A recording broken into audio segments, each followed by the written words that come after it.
Ukuhlele entweni kanje kahle kahle fanele ube umuntu okwazi ukudlulisa izinto ungabi namaqhubu entweni kanje ngoba njengamanje kahle kahle kuyaye kuthiwa usamncane kodwa kuyenzeka ukuthi umuntu abe mncane ukhule naye kodwa ke phela into engenzeki igeneration yamanje lokho so mangabe uthathelwa intombi obhuti abadala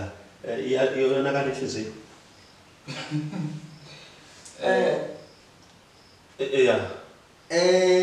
iyonakala kodwa ke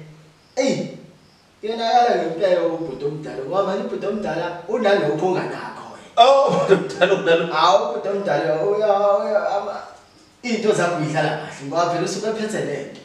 into yokuthenga okay into yokuthenga usuke iphethe nawe ubhuti omdala so ubhuti omdala uyakwazi ukuthi ayithathe into engabe indaba zakhe iba kuhlungu kangakanani inhliziyo uma ngabe intombi yakhe ithathwa umuntu onemali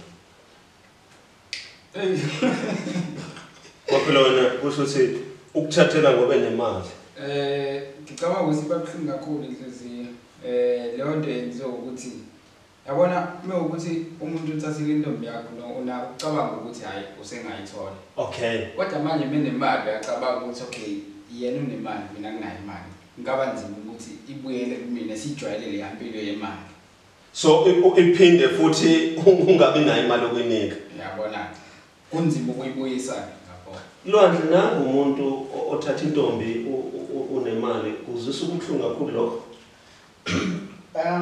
kuzwisa ubuhlungu kakhulu ne fana nokuthi wena uzohamba umgaqweni nentombi yakho kufike umuntu azoma ngemoto la kuwena bese iyangena intombi yakho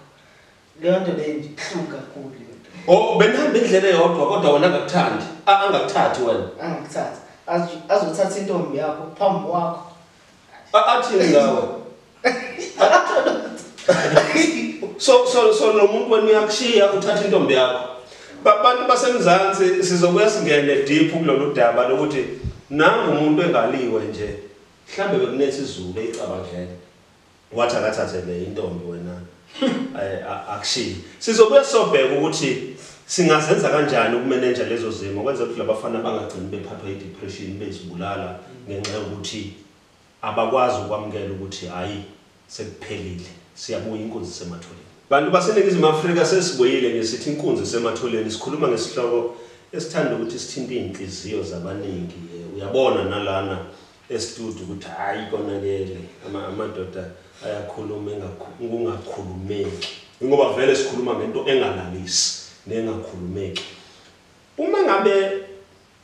abangane bakho behleka ukwazi kanjani ukuthi wena uziqoqe wena uqobo lwakho ungavumeli ukuthi ugcine sewuyoba nanomuntu okwalile ngenxa yokuthi uhleka abangane bakho ngicabanga ukuthi into enzima leyo kunzima ukuthi wenze into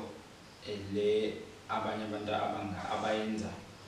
kunzima ukuthi ungayenzi into le abanye abantu abayenza njengoba peer pressure yingozi so lo kufanele ukuthi kube umuntu oqinile ukhakhaya ukuze akwazi ukubhekana nalesi simo babuncamu naba abantu siyababona sebeba abusive bebancane umuntu uthiwa uselwa nentombi yakhe akasafuna ukuthi bahlukane nayo mhlambe futhi abanye nabo abafana abancane sizothi umuntu usezihengile sike sezwa nezinye ihloko la abantu kuthiwa umuntu emncane usedubula intombi yakhe kuningi okwenziwa abantu mangabe baliwa yini ekufanele siyikhulume ebafaneni ukuze bakwazi ukuphila nokwaliwa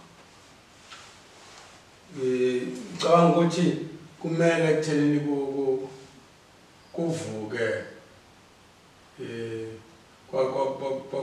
kwakuba khona emandulo isijadu okay la insizwa ziya amabhungu yabo practice khona ingoma kwakusiza ngoba kwakuqala kube khona naneziyalo okuyalwana ngazo ukuqiniswane uxoxe nezinto ezithize